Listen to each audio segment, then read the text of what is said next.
சாதிக்க வேண்டும், சறுக்கிவிடக்கூடாது. ஒலிம்பிக் அவசரம் காட்டுகிறதா இந்தியா? 2036ஆம் ஆண்டு ஒலிம்பிக் போட்டிகளை இந்தியாவில் நடத்த முயற்சித்து வருவதாக பிரதமர் மோடி தெரிவித்திருக்கார். பாரிஸ் ஒலிம்பிக் தொடரில் இந்தியா சார்பாக 100க்கும் அதிகமான வீரர்கள் வீராங்கனைகள் கலந்துக்கிட்டாங்க. மொத்தமாக ஒரு வெள்ளி, 5 வெண்கலம் உள்ளிட்ட 6 பதக்கங்களை இந்தியா கைப்பற்றியது. அதேபோல பல்வேறு போட்டிகளில் நூலிழையில் இந்திய வீரர்கள் வீராங்கனைகள் பதக்கங்களை தவறிட்டாங்க. அப்போ 2036ஆம் ஆண்டு ஒலிம்பிக் தொடரை இந்தியா நடத்த முயற்சிகள் எடுக்கும் அப்படின்னும் இந்திய ஒலிம்பிக் சங்க உறுப்பினர் தெரிவித்திருந்தார். இதைத் தொடர்ந்து சர்வதேச ஒலிம்பிக் கமிட்டியிடம் 2036ஆம் ஆண்டு ஒலிம்பிக் தொடரை நடத்த இந்தியா தரப்பில் விருப்பம் தெரிவிக்கப்பட்டு கடிதம் வழங்கப்பட்டது.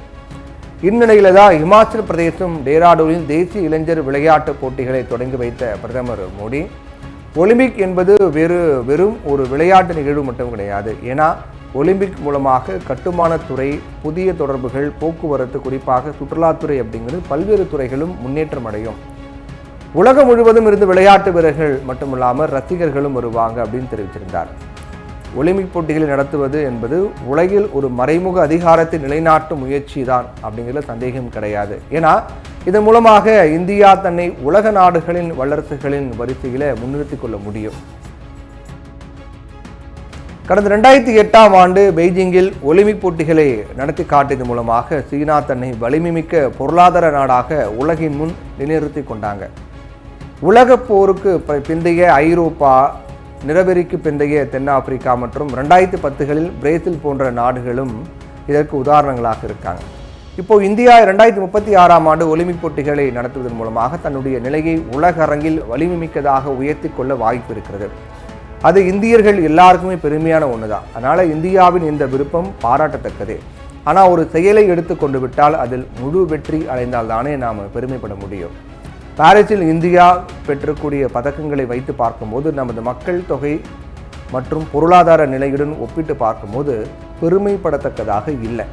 அது மட்டும் இல்லாமல் ஒலிம்பிக் நகரத்தை நிர்மாணிப்பது உள்ளிட்ட மாபெரும் சவால்களை எதிர்கொள்ளும் நிலையில் இப்போது நாம் இருக்கிறோமா அப்படின்ற கேள்வியும் எழுகிறது.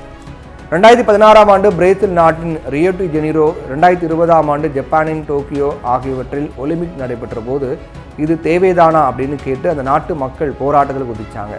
போட்டியை நடத்தியதன் மூலம் டோக்கியோவை பொறுத்தவரை நிதிச்சுமை $15.4 பில்லியன் உயர்ந்து விட்டதாக சொல்லப்படுகிறது. ஆரம்ப மதிப்பீட்டை விட இது 2 மடங்கு அதிகம். சமீபத்தில் ஆஸ்திரேலியா அதிகரித்து வரக்கூடிய செலவினங்கள் காரணமாக 2026 காமன்வெல்த் போட்டிகளை நடத்துவதிலிருந்து விலகினாங்க. கனடாவின் ஆல்பெர்டா மாகாணம் 2030ஆம் ஆண்டு காமன்வெல்த்திற்கான போட்டியிலிருந்து திரும்ப பெற்றுக் கொண்டாங்க.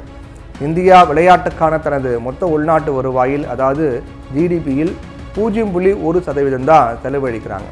மேலை நாடுகளோடு ஒப்பிடும்போது இது மிக மிக குறைவான ஒரு தொகையாக இருக்கிறது. இப்போ இருக்கக்கூடிய உள்கட்டமைப்பையும் ஒலிம்பிக் போட்டிகள் நடத்த ஏதுவானதாக இல்லை அப்படிங்கிற உண்மையும் மறைத்துவிட முடியாது.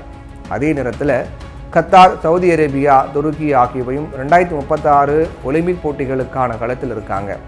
4 ஆண்டுகளுக்கு ஒருமுறை நடைபெறக்கூடிய உலகக்கோப்பை கால்பந்து போட்டியை 2024ஆம் ஆண்டு வெற்றிகரமாக நடத்தி காட்டிய நாடு கத்தார்.